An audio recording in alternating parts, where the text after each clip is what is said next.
어머님, 솔직히 말씀드리면 도와주시는 게 아니라 오히려 제가 스트레스예요. 지연이의 차가운 목소리가 거실에 울려 퍼졌습니다. 어머님은 옛날 방식만 고집하시잖아요. 요즘은 다 바뀌었는데도 계속 예전식으로만 하려고 하세요. 제 가슴이 철렁 내려앉았어요. 30년간 어린이집을 운영하며 쌓아온 모든 경험이 한순간에 부정당하는 느낌이었습니다. 솔직히 어머님이 안 계실 때가 더 편해요. 제가 제 방식대로 할 수 있거든요. 목소리가 떨렸지만 아무 말도 할 수 없었어요. 내 손주를 돌보는 일이 이렇게 큰 부담이었다니. 실제로는 별로 도움이 안 돼요. 그 마지막 한마디에 눈물이 핑 돌았습니다. 매일 새벽부터 밤까지 정성껏 돌봐준 시간들이 모두 무의미해지는 순간이었어요. 하지만 며느리는 몰랐습니다. 제가 이 모든 말들을 녹음하고 있다는 걸. 본격적인 이야기를 시작하기에 앞서 구독과 좋아요를 눌러주시면 저희 채널에 큰 힘이 됩니다. 그럼 이야기 시작하겠습니다. 안녕하세요. 저는 오미정입니다. 올해 61살이에요. 30년 넘게 어린이집을 운영하다가 작년에 은퇴했습니다. 매일 아침 6시에 일어나 아이들 맞을 준비를 하던 게 어제 같은데 이제는 여유로운 아침을 맞이하고 있어요. 그런데 이상하게도 손이 자꾸 바빠지네요. 우리 민호가 결혼한 지 이제 3년째입니다. 며느리 지연 씨와는 처음 만났을 때부터 참 좋았어요. 예의 바르고 차분한 성격에다 민호를 진심으로 아끼는 게 눈에 보였거든요. 그래서 저도 마음 놓고 며느리를 받아들였습니다. 2달 전이었어요. 지연 씨가 첫 아이를 낳았습니다. 손자를 본 기쁨이란 말로 다 할 수 없었죠. 작고 소중한 생명체가 제 품에 안기는 순간 30년간 어린이집에서 수많은 아이를 돌봐온 경험이 온몸으로 되살아났어요. 엄마, 정말 다행이에요. 엄마가 계셔서요. 민호가 제게 얼마나 고마워하는지 몰라요. 신생아를 돌보는 일이 얼마나 힘든지 아는 터라 자연스럽게 매일같이 아들네 집에 가게 되었습니다. 아침 10시쯤이면 지연 씨 집 현관문을 두드려요. 초인종을 누르면 지연 씨가 나와 문을 열어줍니다. 어머님 오셨어요. 응, 지연아. 밤에 많이 힘들었지? 괜찮아요. 항상 같은 대화였어요. 하지만 지연 씨 표정에서 뭔가 어색함을 느꼈습니다. 웃는 것 같으면서도 웃지 않는 그런 애매한 미소였달까요? 거실에 들어서면 민호가 회사 갈 준비를 하고 있어요. 넥타이를 매며 제게 인사를 건넵니다. 엄마 오셨어요? 어제도 밤새 수고 많으셨죠? 무슨 수고야? 이런 게 할머니 할 일 아니겠니? 민호가 지연 씨를 바라보며 말해요. 여보, 엄마가 계셔서 얼마나 다행인지 몰라. 신생아 돌보는 거 혼자서는 정말 어렵잖아. 그때 지연 씨가 고개를 끄덕입니다. 그런데 그 표정이 조금 달랐어요. 민호를 보며 웃을 때와 저를 볼 때가 확연히 다른 거예요. 민호 앞에서는 환한 미소를 짓지만 제게는 그저 예의상 웃는 것 같았습니다. 민호가 출근하고 나면 집안이 조용해져요. 지연 씨는 화장실에 들어가고 저는 아기를 안아달래기 시작합니다. 30년 경력이 있으니까 아기가 왜 우는지, 언제 배고픈지, 언제 잠들고 싶어 하는지 다 알아요. 어머님, 제가 할게요. 지연 씨가 화장실에서 나와 말합니다. 괜찮아. 내가 하는 게 익숙해.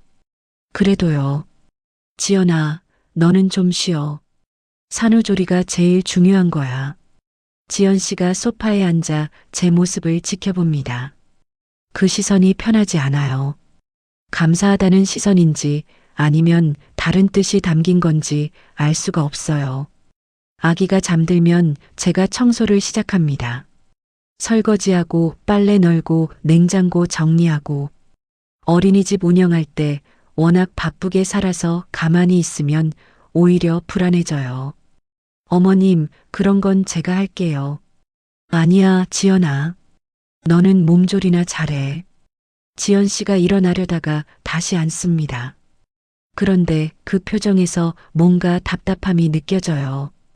고마워하는 것 같으면서도 부담스러워하는 그런 미묘한 감정이 섞여 있었습니다. 점심때가 되면 제가 미역국을 끓여줍니다. 지연아, 미역국 많이 먹어야 해. 몸에 좋으니까. 네, 어머님. 식사하면서도 대화가 별로 없어요. 지연 씨가 말수가 적어진 것 같다고 느꼈는데 아무래도 산후 우울증인가 싶기도 하고요. 그래서 더욱 신경이 쓰였습니다. 오후에 민호가 일찍 돌아오면 분위기가 완전히 달라져요. 여보, 오늘 어땠어? 엄마가 도와주셔서 편했지? 응, 많이 도와주셨어. 지연 씨가 민호에게는 훨씬 밝은 표정으로 대답해요. 그런데 그 대답 속에 뭔가 미묘한 뉘앙스가 담겨 있는 것 같아요. 저녁을 먹고 나면 제가 설거지를 하고 집으로 돌아갑니다. 엄마, 오늘도 고생 많으셨어요. 내일은 좀 쉬세요. 무슨 소리야? 내일도 올 거야. 집으로 돌아가는 길에 자꾸 생각이 나요. 지연 씨가 정말 제 도움을 원하는 건지 아니면 그냥 참고 있는 건지. 민호 앞에서는 항상 고맙다고 하지만 둘이 있을 때는 왠지 어색한 기류가 흘러요. 어린이집을 30년 넘게 운영하면서 수많은 엄마들을 봐왔습니다. 고마워하면서도 부담스러워하는 표정, 도움을 받으면서도 간섭받는다고 느끼는 시선을. 그런데 설마 우리 며느리가 그럴 리는 없겠죠. 그런데 가끔 이런 생각이 들어요. 혹시 제가 너무 나서는 건 아닌지, 지연 씨만의 방식으로 육아할 기회를 빼앗고 있는 건 아닌지. 하지만 곧 그런 생각을 떨쳐냅니다. 저는 그저 도와주고 싶은 마음뿐이에요. 어젯밤 민호한테서 전화가 왔어요. 엄마, 내일은 정말 쉬세요. 지연이가 괜찮다고 해요. 그 말을 듣고 가슴이 조금 답답해졌어요. 괜찮다고 한다는 게 정말 괜찮아서인지 아니면 다른 이유가 있는 건지. 오늘 아침도 평소처럼 지연 씨네 집에 갔습니다. 하지만 뭔가 달라진 게 느껴져요. 지연 씨 표정에서 전에 없던 피로감이 엿보이고 제게 건네는 미소도 전보다 더욱 어색해졌어요. 나는 그저 도와주고 싶은 마음뿐이었는데 그날도 평소처럼 아침 10시에 지연 씨네 집 초인종을 눌렀습니다. 어머님 오셨어요. 지연 씨가 문을 열어주며 인사해요. 어제보다 얼굴이 더 피곤해 보였습니다. 아기가 밤에 많이 울었나 보네요. 지연아, 밤에 많이 힘들었지? 네, 조금요. 거실에 들어서니 민호가 아침을 먹고 있어요. 평소보다 조금 늦은 것 같네요. 엄마 오셨어요? 오늘 회사에 일찍 가야 해서 바빠요. 그래, 어서 준비해. 민호가 서둘러 양치를 하고 옷을 갈아입습니다. 지연 씨는 아기를 안고 소파에 앉아 있어요. 아기가 보채기 시작하네요. 여보, 나 가봐야겠어. 엄마가 계시니까 편하게 지내. 민호가 지연 씨 이마에 가볍게 키스하고 제게 인사해요. 엄마, 오늘도 부탁드려요. 응, 어서 가. 현관문이 닫히는 소리가 들렸습니다. 그 순간 뭔가 집안 분위기가 달라진 게 느껴졌어요. 지연 씨가 아기를 들고 있는데 아기가 계속 울어요. 제가 다가가서 말했습니다. 지연아, 내가 안아볼까? 괜찮아요. 지연 씨가 아기를 달래보지만 울음이 그치지 않아요. 기저귀를 확인해 보니 갈아야 할 것 같았습니다. 기저귀 갈아야겠네. 내가 할게. 제가 아기를 받아 안고 침실로 향했어요. 침대 위에 아기를 눕히고 기저귀를 갈아주기 시작했습니다. 30년간 어린이집에서 수없이 해본 일이에요. 그런데 뒤에서 지연 씨 목소리가 들렸어요. 어머니, 기저귀 그렇게 갈면 오래 걸려요. 순간 손이 멈췄습니다. 뭔가 이상했어요.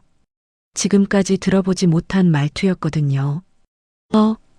아기 다리를 그렇게 들면 불편해할 거예요. 이렇게 해주세요.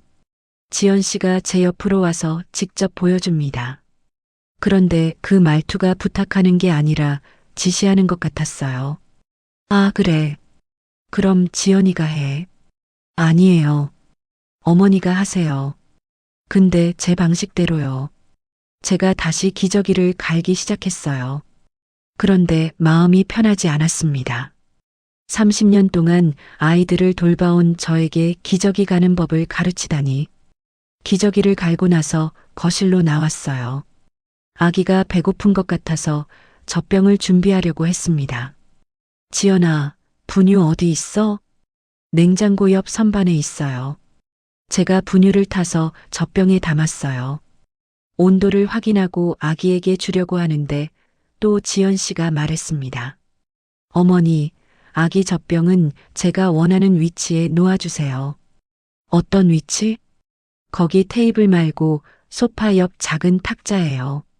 젖병 하나 놓는 것도 지시를 받아야 하나 싶었어요. 하지만 참고 소파 옆으로 옮겼습니다. 아기가 젖을 먹는 동안 저는 설거지를 시작했어요. 어제 민호가 먹고 간 그릇들이 그대로 있었거든요.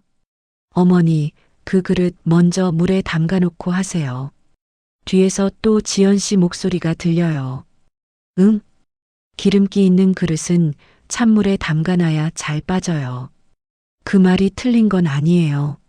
하지만 뭔가 기분이 이상했습니다.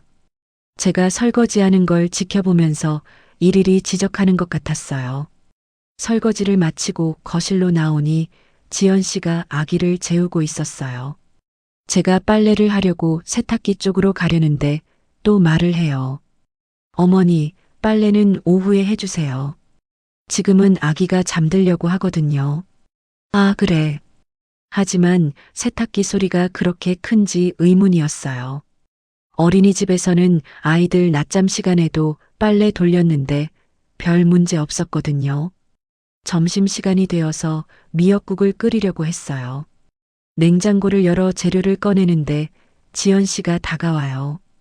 어머니, 미역은 저기 위쪽 칸에 있어요. 여기 있잖아. 아니에요. 저건 다른 거고요. 제가 산후조리용으로 사놓은 미역이 따로 있어요. 미역 하나도 따지고 보니 참 답답했어요.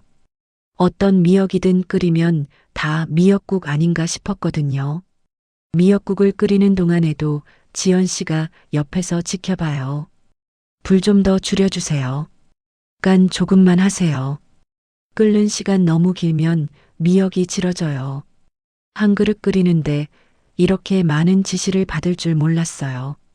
30년 동안 어린이집 아이들과 우리 가족 밥 해온 경험이 무색해졌습니다. 점심을 먹고 나서 제가 그릇을 치우려 하는데 또 말해요. 어머니, 그 그릇은 손으로 씻지 마시고 식기세척기에 넣어주세요. 손으로 씻는 게 더 깨끗하지 않을까? 아니에요. 식기세척기가 더 위생적이에요. 그릇 하나 씻는 것도 제 마음대로 할 수 없었어요.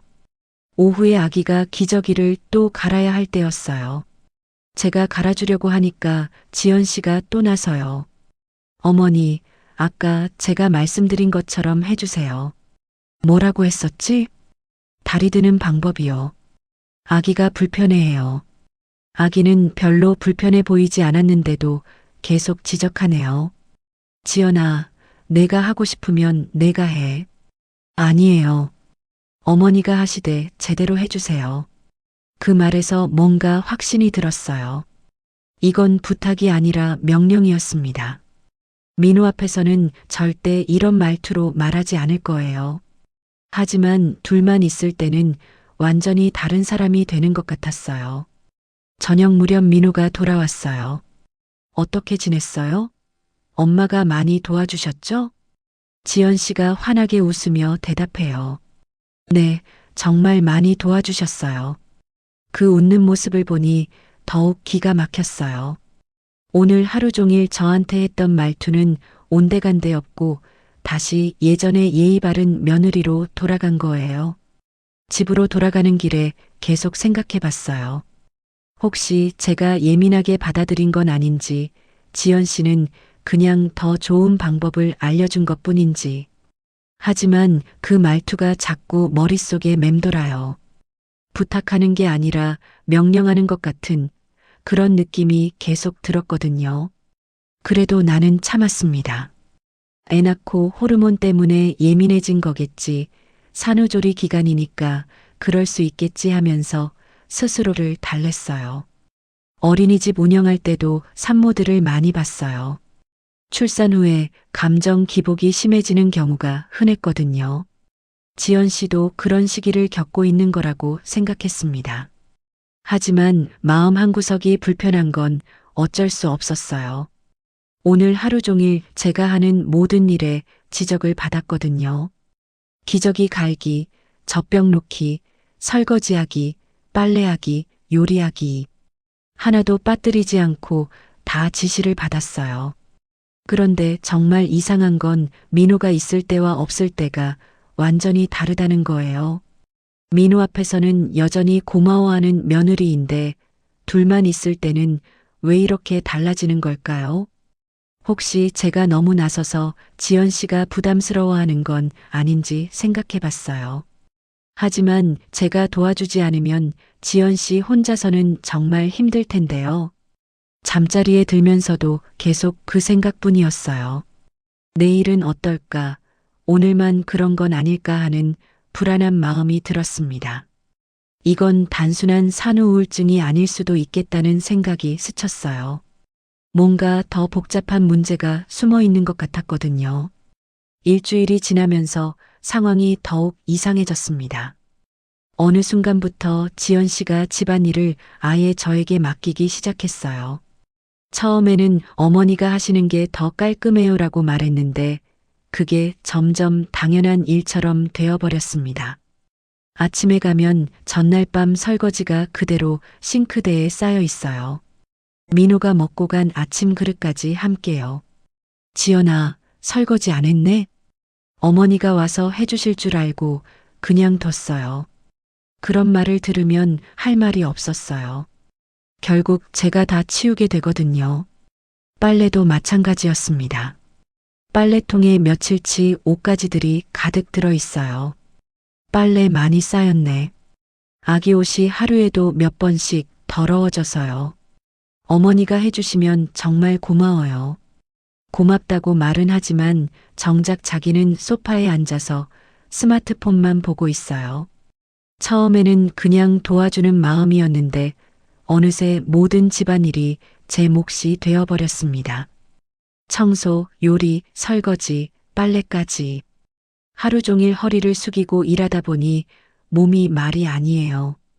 61살 나이에 이런 고된 일을 매일 하려니 무릎도 아프고 어깨도 결려요. 어린이집 운영할 때도 이렇게 힘들지 않았는데요.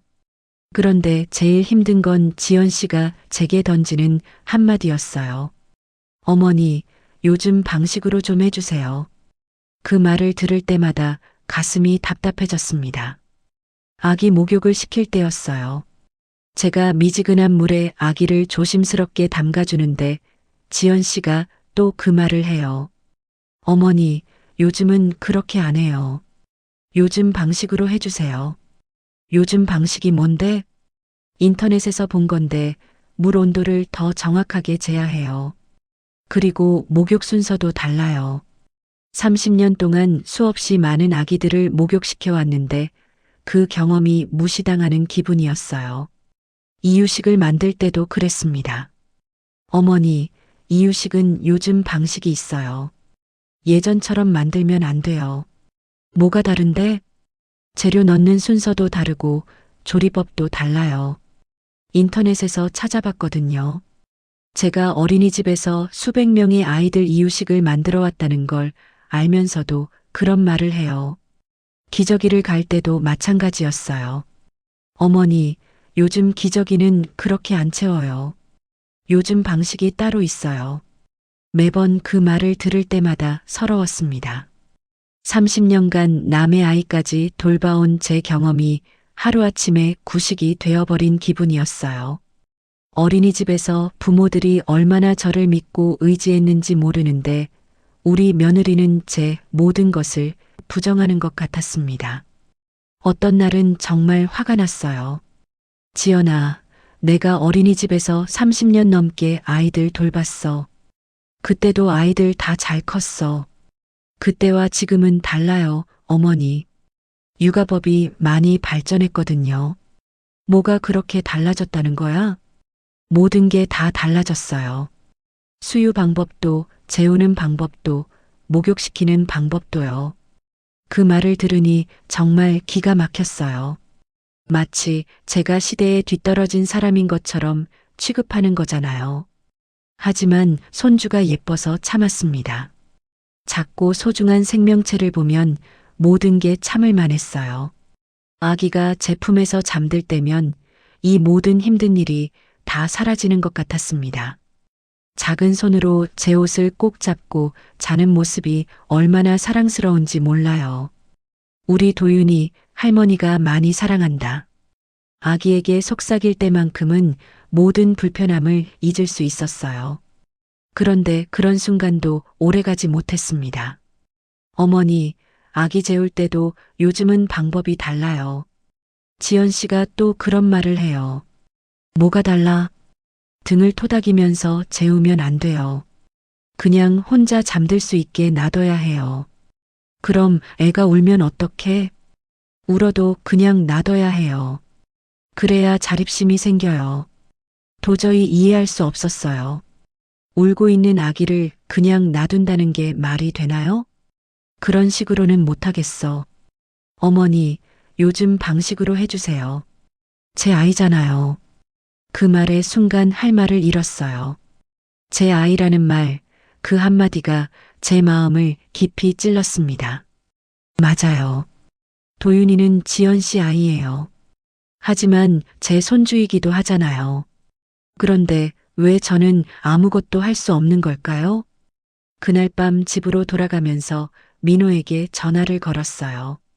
민호야, 엄마가 좀 물어볼 게 있어. 네, 엄마. 뭔데요? 지연이가 요즘 좀 예민한 것 같은데 괜찮은 거야? 예민하다고요? 별로 그런 것 같지 않은데요. 엄마한테 고맙다고 늘 얘기해요. 민호는 전혀 모르고 있었어요. 지연 씨가 민호 앞에서는 완전히 다른 모습을 보여주고 있다는 거요. 그래, 그럼 됐어. 더 이상 말할 수 없었어요. 며느리가 저한테 어떻게 대하는지 아들에게 일일이 고자질할 수는 없잖아요. 다음 날도 똑같았어요. 집안일은 여전히 제 몫이고 육아에 관해서는 계속 지적만 받고요. 어머니, 젖병 소독도 요즘 방식으로 해주세요. 어머니, 아기 옷 빠는 것도 따로 있어요. 어머니, 이유식 그릇도 요즘은 이런 걸 써야 해요. 하루에도 몇 번씩 요즘 방식이라는 말을 들어야 했어요. 그 말을 들을 때마다 30년간 쌓아온 제 경험이 하나씩 부정당하는 기분이었습니다. 어린이집에서 아이들을 얼마나 정성스럽게 돌봤는지, 얼마나 많은 부모들이 저를 믿고 의지했는지 모르는데요. 하지만 여기서는 제가 아무것도 모르는 사람 취급을 받고 있었어요. 어떤 날은 정말 그만두고 싶었어요. 이렇게까지 무시당하면서 도와줄 필요가 있나 싶었거든요. 하지만 도윤이를 생각하면 발길이 떨어지지 않았어요. 저 작은 생명체를 누가 돌봐줄 건가요? 지연 씨 혼자서는 절대 감당할 수 없을 텐데요. 그래서 또 참았습니다. 모든 무시와 지적을 견디면서요. 하지만 마음 한구석에서는 분노가 쌓여가고 있었어요. 언제까지 이렇게 참고 살아야 하는 건지, 정말 제가 틀린 건지, 아니면 지연 씨가 너무 과한 건지 모르겠어요. 그날 밤 거울을 보니 제 얼굴이 많이 늙어 보였어요. 몇 주 사이에 이렇게 지칠 줄 몰랐습니다. 이제 정말 어떻게 해야 할지 모르겠어요. 계속 참고 견딜지 아니면 솔직하게 말할지. 하지만 어떤 선택을 해도 결국 손해보는 건 저일 것 같았습니다. 민호가 사흘간 출장을 가게 되었습니다. 엄마, 미안해요. 갑자기 출장이 잡혀서요. 지연이 혼자 있으면 힘들 텐데. 괜찮아. 엄마가 있잖아. 정말 고마워요. 사흘 동안 부탁드릴게요. 민호가 떠나고 나니 집안 분위기가 완전히 달라졌어요. 첫째 날부터 지연 씨의 태도가 노골적으로 변했습니다. 평소에도 불편했지만 이제는 아예 가면을 벗어버린 것 같았어요. 어머니, 어제 하신 설거지 다시 해주세요. 왜? 깨끗하게 했는데. 제 기준에서는 안 깨끗해요. 기름때가 남아있어요. 제가 다시 확인해봐도 깨끗했는데 지연 씨는 계속 지적했어요. 어머니는 정확한 매뉴얼도 모르시잖아요. 그 말을 듣는 순간 귀를 의심했어요. 매뉴얼? 집안일에도 매뉴얼이 있어요. 설거지 방법, 청소 방법, 빨래 방법까지요. 어머니는 그냥 대충 하시는 것 같아요. 30년 넘게 집안일을 해온 저에게 매뉴얼을 모른다니요. 어린이집 운영할 때 얼마나 깔끔하게 관리했는지 아는 사람들은 다 아는데요. 지연아, 내가 대충 한다고? 어머니 방식이 저희 집하고 안 맞아요. 그날 하루 종일 지연 씨는 제가 하는 모든 일에 대해 불만을 표했어요. 어머니, 빨래 개는 것도 틀렸어요. 어머니, 청소기도 제대로 못 돌리시네요. 어머니, 냉장고 정리도 엉망이에요. 한 가지도 빠뜨리지 않고 다 지적하더라고요. 둘째 날은 더 심했어요. 아침부터 지연 씨가 제게 말했습니다. 어머니, 저희 집 살림 방식이 있는데 어머니가 자꾸 흐트러뜨려요. 뭘 흐트러뜨린다는 거야? 제가 정해놓은 위치에 물건을 안 놔주시잖아요. 그리고 제가 하던 방식대로 안 하시고요. 지연 씨가 거실을 가리키며 계속 설명해요. 저 수납함은 이런 식으로 정리해야 하고 주방용품은 저렇게 놔야 하고 청소도구는 정확히 저 자리에 있어야 해요. 마치 제가 남의 집에 와서 마음대로 어지럽힌 것처럼 말하는 거예요. 지연아, 내가 도와주러 온 건데 도와주시는 건 고맙지만 제 방식을 존중해 주세요. 존중이라는 말까지 나오니 더 이상 할 말이 없었어요. 그날 오후에는 정말 충격적인 말을 들었습니다. 아기가 울어서 제가 달래주고 있는데 지연 씨가 다가와요. 어머니, 아기 달래는 것도 그만해 주세요. 왜? 할머니 방식으론 애가 뒤처져요. 그 말이 제 가슴에 비수처럼 꽂혔습니다. 뭐라고? 요즘 육아는 과학적으로 해야 해요. 할머니 세대 방식으로 키우면 아이 발달에 안 좋아요. 제가 살아온 세월이, 제가 키운 아이들이, 제가 돌봐온 수많은 아이들이 모두 부정당하는 느낌이었어요. 지연아, 그게 무슨 말이야? 어머니가 키운 아이들하고 요즘 아이들은 달라요. 지금은 더 체계적이고 과학적으로 키워야 해요. 목소리가 떨렸어요. 분노와 서러움이 동시에 올라왔거든요. 그럼 내가 민호를 잘못 키웠다는 거야? 그런 게 아니라 그때와 지금은 다르다는 거예요. 뭐가 다르다는 거야? 아기 기르는 게 뭐가 그렇게 달라졌다고? 모든 게 다 달라졌어요. 수유법, 이유식, 잠재우기, 놀아주기까지요. 예전 방식은 이제 안 통해요. 제 목소리도 높아졌어요. 내가 어린이집에서 30년 넘게 아이들 키웠어. 그 아이들 다 잘 컸어. 어린이집이랑 집은 달라요. 그리고 어머니 때는 정보가 부족했잖아요. 정보가 부족했다니요. 제가 얼마나 많은 육아서를 읽고 얼마나 많은 교육을 받았는지 모르는 말이에요. 지연아, 그렇게 말하면 안 되지. 사실을 말하는 거예요.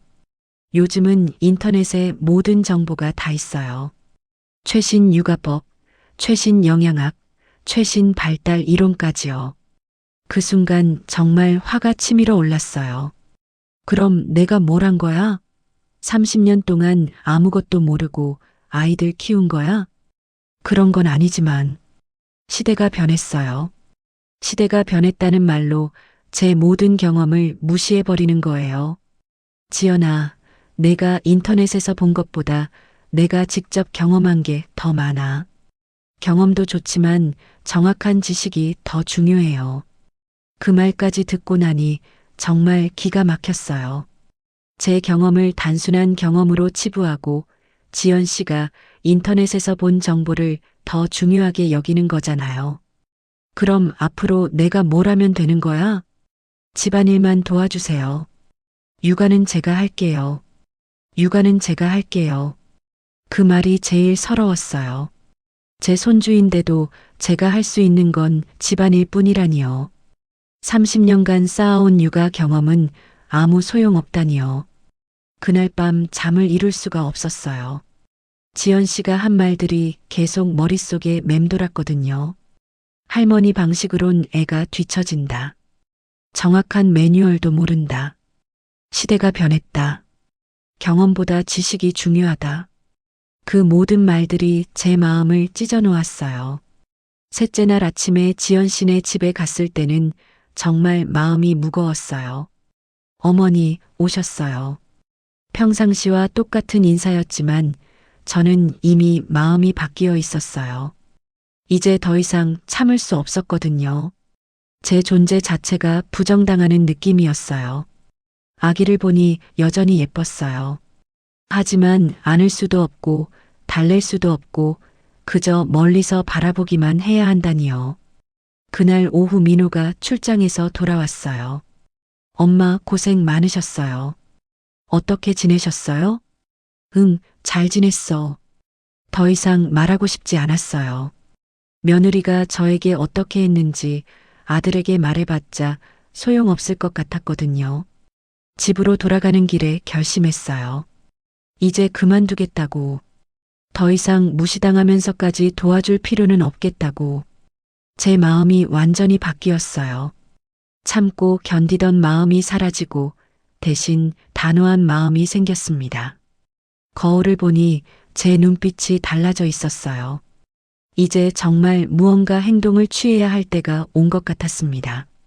그날 밤 집에 돌아와서 거실 소파에 앉았습니다. 온몸이 무거웠어요. 마음도 몸도 모든 게 지쳐 있었습니다. 지연 씨가 한 말들이 자꾸 머릿속에서 맴돌았거든요. 벽에 걸린 어린이집 사진들이 눈에 들어왔어요. 은퇴할 때 아이들이 그려준 그림들, 부모님들이 보내준 감사 편지들, 30년간의 추억들이 그곳에 있었습니다.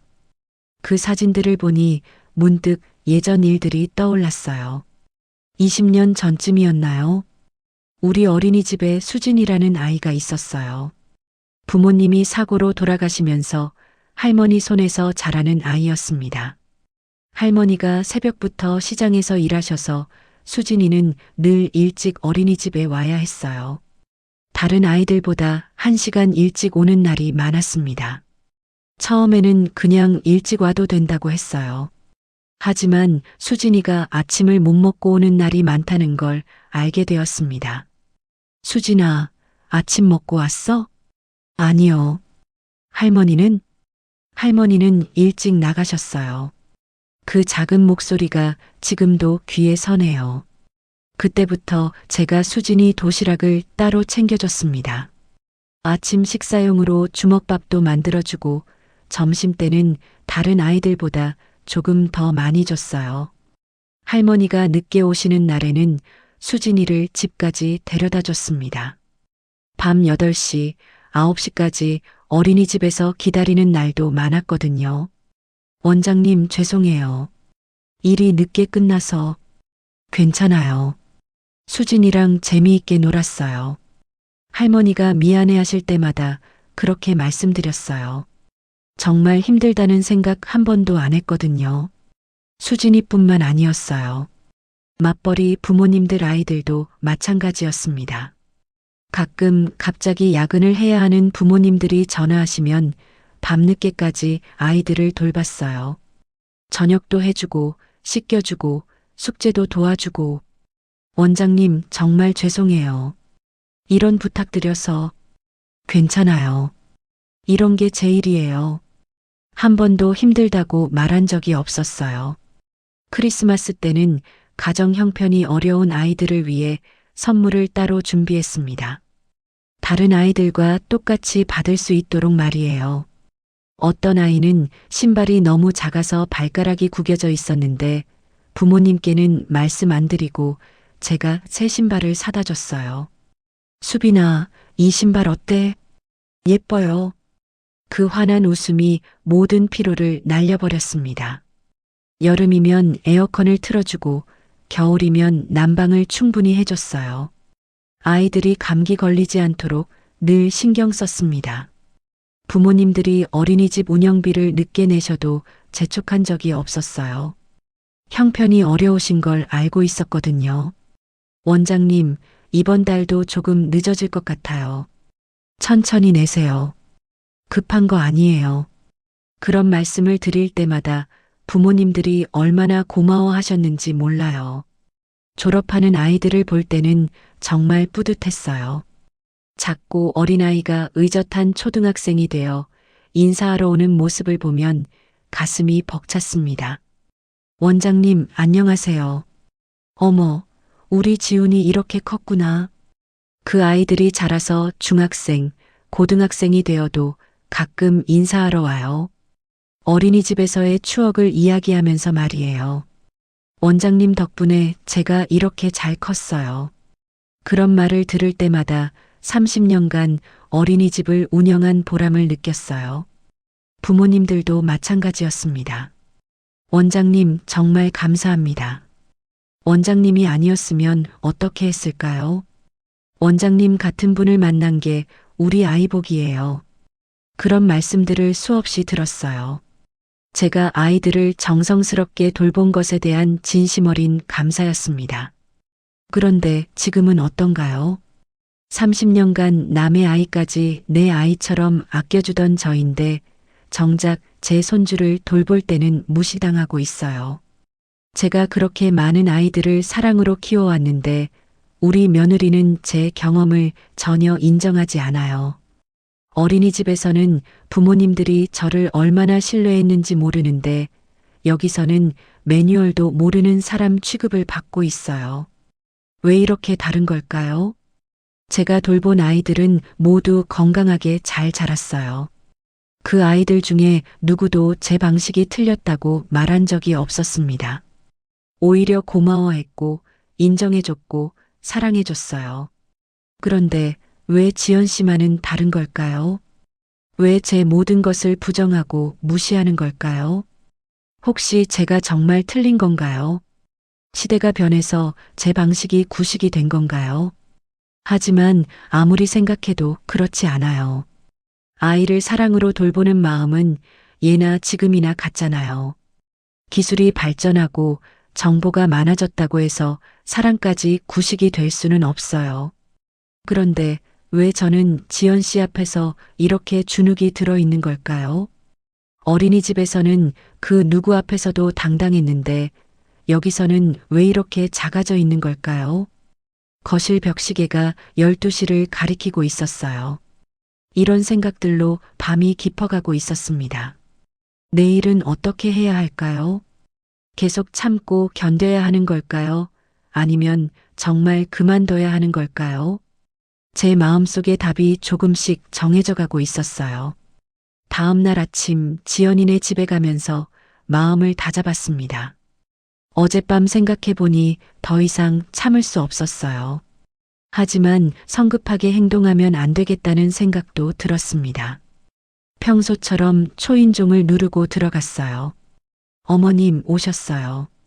지연이가 문을 열어주는데 표정이 어제와 달랐어요. 뭔가 결심한 듯한 표정이었습니다. 응, 지연아. 거실에 들어서니 아기가 소파에서 자고 있었어요. 평화로운 모습이었는데 분위기는 그렇지 않았습니다. 어머님, 잠깐 앉아주세요. 지연이가 제게 소파에 앉으라고 해요. 무슨 말을 하려는 것 같았습니다. 왜? 말씀드릴 게 있어요. 제가 소파에 앉아 지연이도 맞은편에 앉았어요. 표정이 진지했습니다. 어머님, 솔직히 말씀드리면 도와주시는 게 아니라 오히려 제가 스트레스예요. 그 말을 듣는 순간 가슴이 철렁했어요. 하지만 겉으로는 아무렇지 않은 척 했습니다. 스트레스? 네. 어머님이 매일 오시니까 제가 제 방식대로 할 수가 없어요. 제 손이 자연스럽게 핸드백 안으로 들어갔어요. 휴대폰을 만지작거리면서 녹음 버튼을 찾았습니다. 내가 뭘 잘못했는데? 잘못하신 게 아니라 어머님 방식이 저희 집이랑 안 맞아요. 녹음 버튼을 조용히 눌렀어요. 지연이는 전혀 눈치채지 못했습니다. 어떤 게 안 맞는다는 거야? 모든 게 다 달라요. 청소하는 방법부터 시작해서 요리하는 방법, 아기 돌보는 방법까지요. 지연이의 목소리가 점점 날카로워졌어요. 어머님은 옛날 방식만 고집하시잖아요. 요즘은 다 바뀌었는데도 계속 예전식으로만 하려고 하세요. 내가 어떻게 옛날식으로 한다는 거야? 기저귀 갈 때도, 목욕시킬 때도, 이유식 만들 때도 다 옛날 방식이에요. 제가 아무리 설명해도 안 들으시고요. 제 얼굴이 뜨거워졌지만 참았어요. 녹음이 잘 되고 있는지 확인하면서 계속 들었습니다. 그리고 집안일도 제 기준에 안 맞아요. 어머님은 대충대충 하시는 것 같아요. 대충? 네. 설거지할 때도 기름때 남아있고, 청소할 때도 구석구석 안 하시고, 빨래 개는 것도 엉성하고요. 지연이가 한 번 말을 시작하니 쏟아져 나왔어요. 솔직히 어머님이 안 계실 때가 더 편해요. 제가 제 방식대로 할 수 있거든요. 그럼 내가 안 와도 되겠네. 그게 좋겠어요. 어머님도 힘드시잖아요. 힘들어서가 아니라 귀찮다는 뜻인 걸 알 수 있었어요. 그런데 민호는 뭐라고 해? 민호 오빠는 어머님이 도와주신다고 좋아하시지만 실제로는 별로 도움이 안 돼요. 그 말에 정말 화가 났지만 꾹 참았어요. 어떻게 도움이 안 된다는 거야? 어머님이 하신 일을 제가 다시 해야 하는 경우가 많아요. 그럼 차라리 처음부터 제가 하는 게 나아요. 지연이의 말이 계속 이어졌어요. 그리고 아기 돌볼 때도 제 방식과 달라서 혼란스러워요. 어머님이 하신 대로 하면 아기가 적응을 못해요. 내가 뭘 잘못했다는 거야? 잘못이 아니라 방식이 달라요. 수유 시간도 제가 정해놓은 게 있는데 어머님은 아기가 울면 무조건 젖을 주시잖아요. 배고프니까 우는 거 아니야? 아니에요. 요즘은 정해진 시간에 정해진 약만 줘야 해요. 그래야 아기가 규칙적으로 자라요. 제 방식을 계속 틀렸다고 하니 정말 속이 상했어요. 그리고 어머님이 계시면 제가 스트레스 받아서 아기한테도 안 좋아요. 산후우울증도 심해지고요.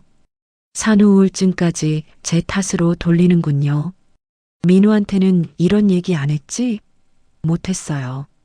어머님은 민호 오빠 엄마시니까 함부로 말씀드릴 수가 없잖아요.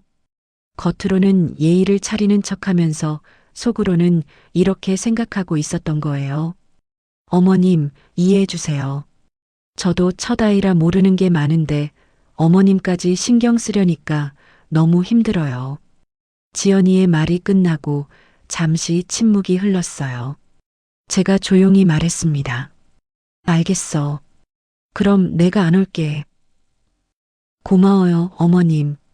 고맙다는 말까지 하니 정말 어이가 없었어요. 그날은 일찍 집으로 돌아왔습니다. 지연이는 제가 나가는 걸 보며 안도의 표정을 지었어요. 오후에 민호한테 전화가 왔어요. 엄마, 오늘 일찍 들어오셨다고 지연이가 그러는데 괜찮으세요? 응, 괜찮아. 혹시 몸이 안 좋으신 건 아니죠? 아니야. 그냥 일찍 온 거야. 더 이상 말하고 싶지 않았어요. 아직 때가 아니었거든요. 저녁 때 민호가 퇴근해서 집에 들렀어요. 엄마, 안녕하세요. 오늘 어떻게 일찍 들어오셨어요? 민호야, 잠깐 앉아. 왜요? 무슨 일 있어요? 제가 진지한 표정을 짓자 민호도 심각해졌어요. 민호야, 오늘은 엄마 얘기 좀 들어보겠니? 네, 무슨 얘기세요? 제가 휴대폰을 꺼내 녹음된 파일을 찾았어요. 손이 떨렸지만 재생 버튼을 눌렀습니다. 지연이의 목소리가 또렷하게 들렸어요. 어머님은 옛날 방식만 고집하시잖아요. 어머님이 안 계실 때가 더 편해요. 실제로는 별로 도움이 안 돼요. 민호의 얼굴이 점점 굳어갔어요. 녹음이 끝나고 나서 잠시 침묵이 흘렀습니다. 엄마, 이게 정말 지연이가 한 말이에요? 응. 오늘 아침에 한 말이야. 민호의 표정이 완전히 바뀌었어요. 믿을 수 없다는 듯한 표정이었습니다. 지연이가 정말 이런 말을 했다고요? 민호야, 엄마가 거짓말할 이유가 있겠니? 민호가 고개를 숙였어요. 충격을 받은 것 같았습니다. 엄마, 죄송해요. 몰랐어요. 민호는 몰랐을 거야. 지연이가 너 앞에서는 완전히 다르게 행동했거든. 그때부터 제가 지금까지 있었던 일들을 차근차근 말해줬어요. 민호 앞에서의 지연이와 둘만 있을 때의 지연이가 어떻게 다른지 설명했습니다. 민호는 말 한마디 없이 듣고 있었어요. 가끔 고개를 끄덕이면서요. 엄마, 정말 미안해요. 제가 너무 몰랐네요. 미안할 게 뭐 있어. 너도 모르고 있었잖아. 하지만 민호의 표정에서 분노가 느껴졌어요. 자기 아내가 자기 어머니에게 그런 말을 했다는 사실에 화가 난 것 같았습니다. 이제 모든 게 뒤바뀔 것 같았어요. 다음 날 아침 지연이네 집에 가면서 마음을 다잡았습니다. 어젯밤 생각해보니 더 이상 참을 수 없었어요. 하지만 성급하게 행동하면 안 되겠다는 생각도 들었습니다. 평소처럼 초인종을 누르고 들어갔어요. 어머님 오셨어요. 지연이가 문을 열어주는데 표정이 어제와 달랐어요. 뭔가 결심한 듯한 표정이었습니다. 응, 지연아. 거실에 들어서니 아기가 소파에서 자고 있었어요. 평화로운 모습이었는데 분위기는 그렇지 않았습니다. 어머님, 잠깐 앉아주세요. 지연이가 제게 소파에 앉으라고 해요. 무슨 말을 하려는 것 같았습니다. 왜? 말씀드릴 게 있어요. 제가 소파에 앉아 지연이도 맞은편에 앉았어요. 표정이 진지했습니다. 어머님, 솔직히 말씀드리면 도와주시는 게 아니라 오히려 제가 스트레스예요. 그 말을 듣는 순간 가슴이 철렁했어요. 하지만 겉으로는 아무렇지 않은 척 했습니다. 스트레스? 네. 어머님이 매일 오시니까 제가 제 방식대로 할 수가 없어요. 제 손이 자연스럽게 핸드백 안으로 들어갔어요. 휴대폰을 만지작거리면서 녹음 버튼을 찾았습니다. 내가 뭘 잘못했는데? 잘못하신 게 아니라 어머님 방식이 저희 집이랑 안 맞아요. 녹음 버튼을 조용히 눌렀어요. 지연이는 전혀 눈치채지 못했습니다. 어떤 게 안 맞는다는 거야? 모든 게 다 달라요. 청소하는 방법부터 시작해서 요리하는 방법, 아기 돌보는 방법까지요. 지연이의 목소리가 점점 날카로워졌어요. 어머님은 옛날 방식만 고집하시잖아요. 요즘은 다 바뀌었는데도 계속 예전식으로만 하려고 하세요. 내가 어떻게 옛날식으로 한다는 거야? 기저귀 갈 때도, 목욕시킬 때도, 이유식 만들 때도 다 옛날 방식이에요. 제가 아무리 설명해도 안 들으시고요. 제 얼굴이 뜨거워졌지만 참았어요. 녹음이 잘 되고 있는지 확인하면서 계속 들었습니다. 그리고 집안일도 제 기준에 안 맞아요. 어머님은 대충대충 하시는 것 같아요. 대충? 네. 설거지할 때도 기름때 남아있고, 청소할 때도 구석구석 안 하시고, 빨래 개는 것도 엉성하고요. 지연이가 한 번 말을 시작하니 쏟아져 나왔어요. 솔직히 어머님이 안 계실 때가 더 편해요. 제가 제 방식대로 할 수 있거든요. 그럼 내가 안 와도 되겠네. 그게 좋겠어요. 어머님도 힘드시잖아요. 힘들어서가 아니라 귀찮다는 뜻인 걸 알 수 있었어요. 그런데 민호는 뭐라고 해? 민호 오빠는 어머님이 도와주신다고 좋아하시지만 실제로는 별로 도움이 안 돼요. 그 말에 정말 화가 났지만 꾹 참았어요. 어떻게 도움이 안 된다는 거야? 어머님이 하신 일을 제가 다시 해야 하는 경우가 많아요. 그럼 차라리 처음부터 제가 하는 게 나아요. 지연이의 말이 계속 이어졌어요. 그리고 아기 돌볼 때도 제 방식과 달라서 혼란스러워요. 어머님이 하신 대로 하면 아기가 적응을 못해요. 내가 뭘 잘못했다는 거야? 잘못이 아니라 방식이 달라요. 수유 시간도 제가 정해놓은 게 있는데 어머님은 아기가 울면 무조건 젖을 주시잖아요. 배고프니까 우는 거 아니야? 아니에요. 요즘은 정해진 시간에 정해진 약만 줘야 해요. 그래야 아기가 규칙적으로 자라요. 제 방식을 계속 틀렸다고 하니 정말 속이 상했어요. 그리고 어머님이 계시면 제가 스트레스 받아서 아기한테도 안 좋아요. 산후우울증도 심해지고요. 산후우울증까지 제 탓으로 돌리는군요. 민호한테는 이런 얘기 안 했지? 못했어요. 어머님은 민호 오빠 엄마시니까 함부로 말씀드릴 수가 없잖아요. 겉으로는 예의를 차리는 척하면서 속으로는 이렇게 생각하고 있었던 거예요. 어머님, 이해해 주세요. 저도 첫 아이라 모르는 게 많은데 어머님까지 신경 쓰려니까 너무 힘들어요. 지연이의 말이 끝나고 잠시 침묵이 흘렀어요. 제가 조용히 말했습니다. 알겠어. 그럼 내가 안 올게. 고마워요, 어머님. 고맙다는 말까지 하니 정말 어이가 없었어요. 그날은 일찍 집으로 돌아왔습니다. 지연이는 제가 나가는 걸 보며 안도의 표정을 지었어요. 오후에 민호한테 전화가 왔어요. 엄마, 오늘 일찍 들어오셨다고 지연이가 그러는데 괜찮으세요? 응, 괜찮아. 혹시 몸이 안 좋으신 건 아니죠? 아니야. 그냥 일찍 온 거야. 더 이상 말하고 싶지 않았어요. 아직 때가 아니었거든요. 저녁 때 민호가 퇴근해서 집에 들렀어요. 엄마, 안녕하세요. 오늘 어떻게 일찍 들어오셨어요? 민호야, 잠깐 앉아. 왜요? 무슨 일 있어요? 제가 진지한 표정을 짓자 민호도 심각해졌어요. 민호야, 오늘은 엄마 얘기 좀 들어보겠니? 네, 무슨 얘기세요? 제가 휴대폰을 꺼내 녹음된 파일을 찾았어요. 손이 떨렸지만 재생 버튼을 눌렀습니다. 지연이의 목소리가 또렷하게 들렸어요. 어머님은 옛날 방식만 고집하시잖아요. 어머님이 안 계실 때가 더 편해요. 실제로는 별로 도움이 안 돼요. 민호의 얼굴이 점점 굳어갔어요. 녹음이 끝나고 나서 잠시 침묵이 흘렀습니다. 엄마, 이게 정말 지연이가 한 말이에요? 응, 오늘 아침에 한 말이야. 민호의 표정이 완전히 바뀌었어요. 믿을 수 없다는 듯한 표정이었습니다. 지연이가 정말 이런 말을 했다고요? 민호야, 엄마가 거짓말할 이유가 있겠니? 민호가 고개를 숙였어요. 충격을 받은 것 같았습니다. 엄마, 죄송해요. 몰랐어요. 민호는 몰랐을 거야.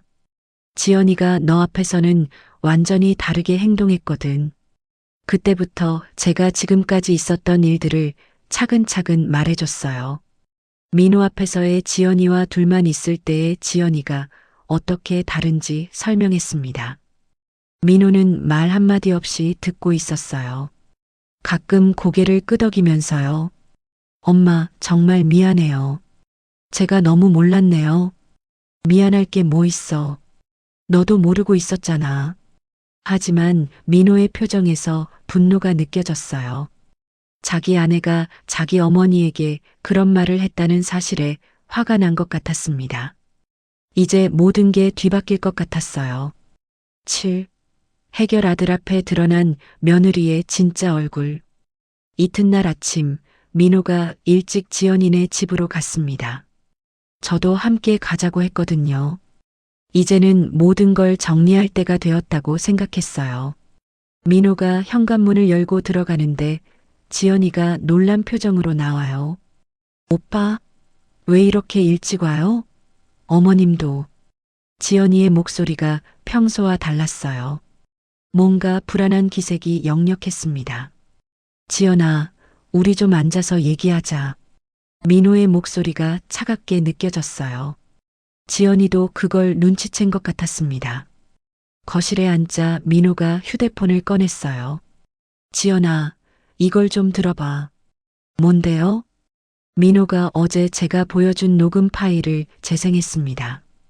어머님은 옛날 방식만 고집하시잖아요. 지연이의 목소리가 거실에 울려 퍼졌어요. 그 순간 지연이의 얼굴이 하얗게 질렸습니다. 입이 반쯤 벌어진 채 굳어버렸어요. 어머님이 안 계실 때가 더 편해요.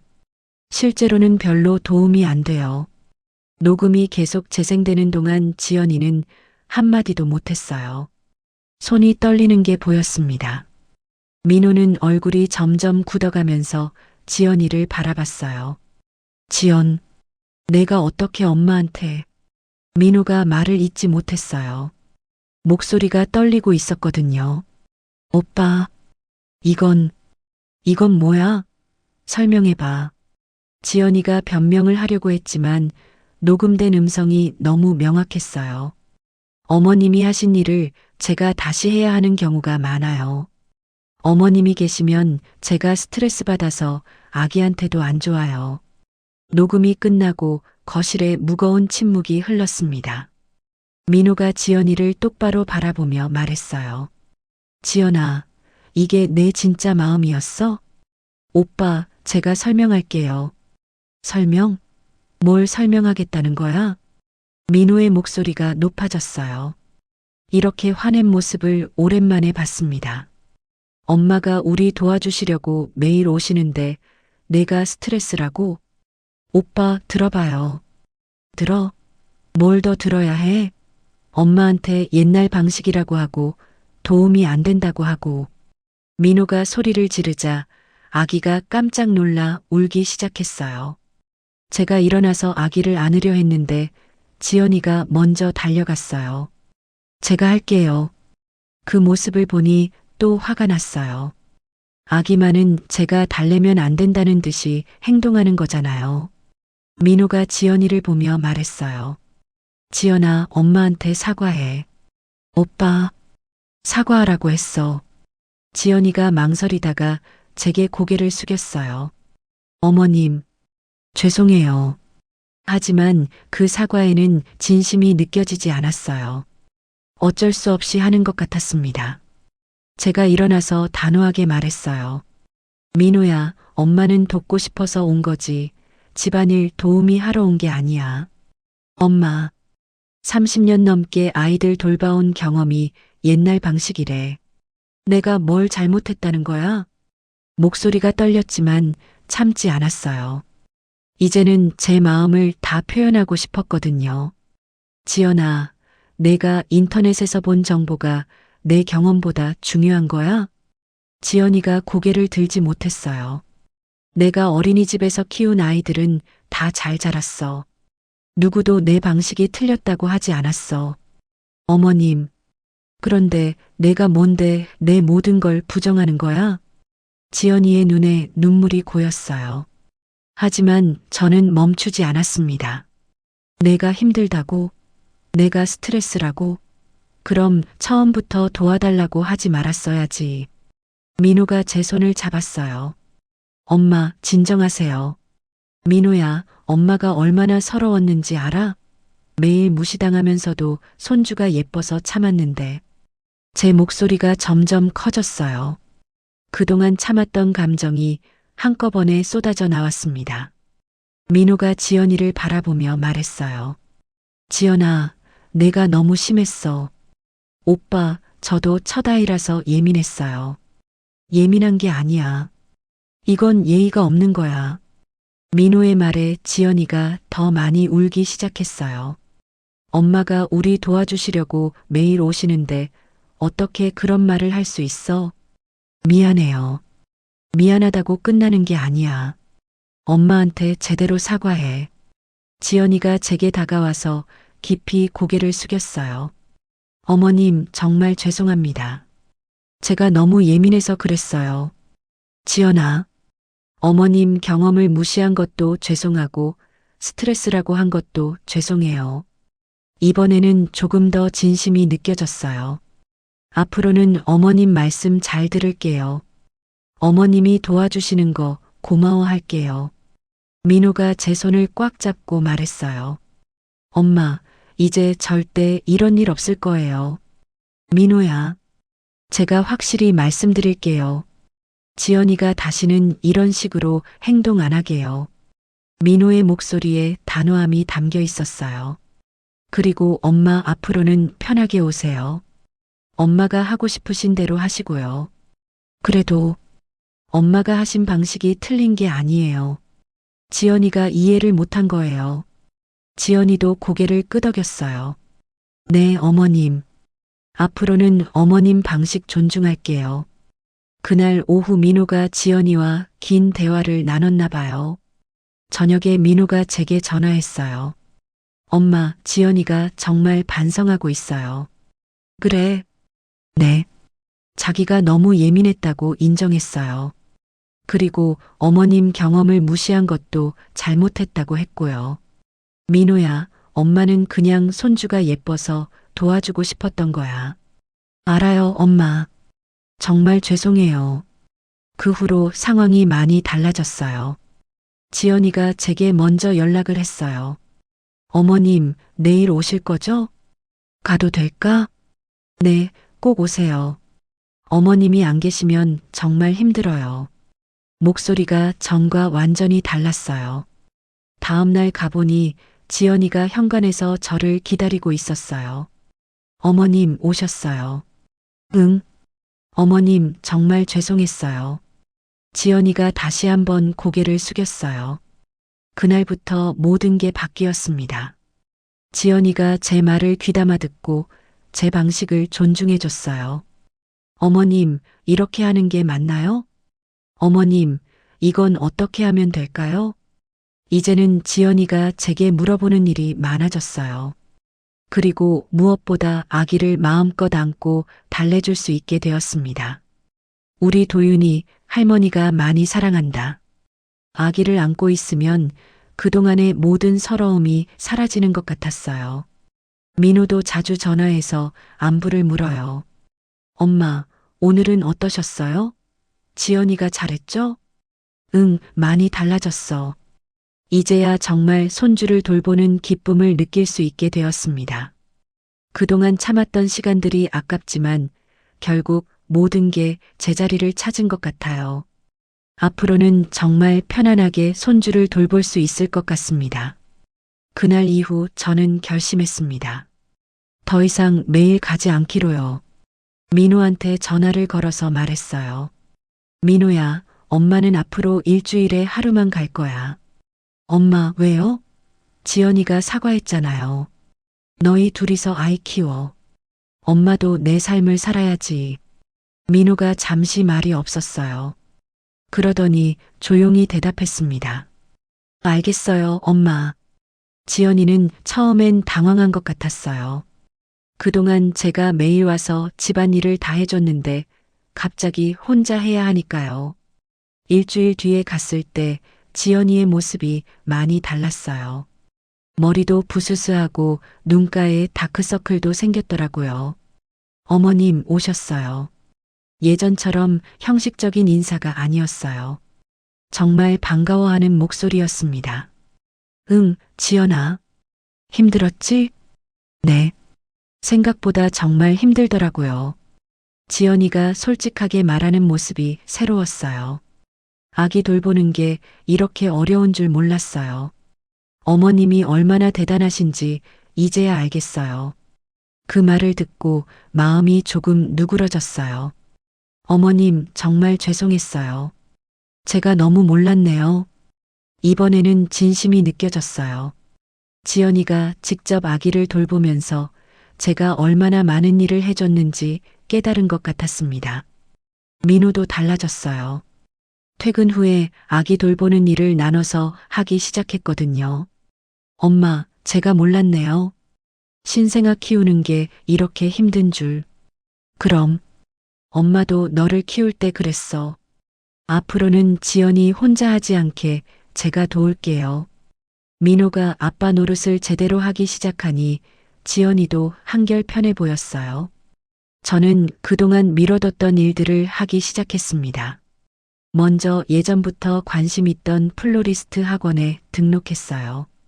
꽃을 좋아했는데 그동안 아들 때문에 포기했던 일이었거든요. 어머님, 새로 시작하시는 거예요? 학원 원장님이 물어봤을 때 대답했어요. 네. 이제야 제 시간이 생겼어요. 수업 첫날 꽃을 만지는 제 손이 떨렸어요. 오랫동안 꿈꿔왔던 일을 드디어 시작하는 거니까요. 장미 한 송이를 들고 있으니 마음이 평안해졌어요. 아들 걱정, 며느리 눈치, 그런 것들이 다 사라지는 것 같았습니다. 꽃꽂이는 마음을 비우는 게 중요해요. 선생님 말씀을 듣고 있으니 정말 그런 것 같았어요. 꽃을 다듬고 꽂으면서 마음도 함께 정리되는 느낌이었습니다. 집에 돌아와서는 예전에 못했던 취미 생활도 시작했어요. 책도 읽고 산책도 하고 친구들과 수다도 떨고. 미정아, 요즘 얼굴이 많이 밝아졌네. 동네 친구가 말하니까 정말 그런 것 같았어요. 거울을 보니 얼굴에 여유가 생긴 게 느껴졌거든요. 일주일에 한 번씩 가는 아들네 집도 이제는 부담스럽지 않았어요. 지연이가 진심으로 고마워하니까 가는 것도 즐거워졌습니다. 어머님, 이번 주는 어떻게 지내셨어요? 꽃꽂이 배우고 있어. 와, 정말요? 멋있다. 저도 나중에 배워보고 싶어요. 지연이가 제 이야기에 관심을 보이니 신기했어요. 예전에는 그런 적이 없었거든요.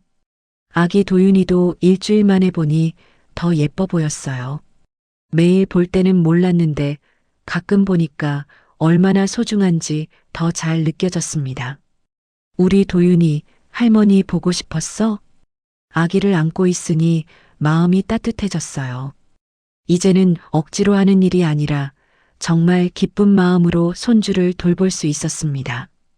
어느 날 꽃꽂이 작품을 완성하고 나서 문득 생각했어요. 그동안 아들만 생각하며 살았는데 이제는 제 자신도 돌봐야겠다고. 61살이지만 아직 늦지 않았다고. 플로리스트 자격증도 따고 나중에는 작은 꽃집이라도 열어볼까 하는 꿈도 생겼어요. 물론 무리하지 않는 선에서요. 민호한테 그 얘기를 했더니 놀라면서도 응원해줬어요. 엄마, 정말 좋은 생각이에요. 엄마도 엄마만의 삶을 사셔야죠. 그래, 이제야 깨달았어. 그날 밤 잠자리에 들면서 마음속으로 이렇게 말했습니다. 그래, 미정아. 이제는 너도 행복해져야지. 30년 넘게 아들만 생각하며 살았는데 이제는 제 자신을 위한 시간을 가져도 되겠다는 생각이 들었어요. 아들도 잘 자라서 자기 가정을 이뤘고 며느리도 엄마 노릇을 배워가고 있고 저는 이제 제 인생을 살아도 되는 거죠. 물론 손주는 여전히 사랑하고 아들 가정도 챙길 거예요. 하지만 이제는 제 한계를 알고 제 행복도 중요하다는 걸 깨달았습니다. 꽃꽂이를 배우면서 알게 된 건데 각각의 꽃들이 제자리에 있을 때 가장 아름답더라고요. 억지로 한 곳에 몰아넣으면 오히려 시들어버리고요. 사람도 마찬가지인 것 같아요. 각자의 자리에서 각자의 역할을 할 때 가장 아름다운 거죠. 이제야 그 소중한 깨달음을 얻었습니다. 그럼 오늘 이야기는 여기까지입니다. 영상을 시청해주신 모든 분들 고맙습니다. 저는 AI 나레이션 박정현이었습니다. 구독과 좋아요 부탁드립니다. 감사합니다.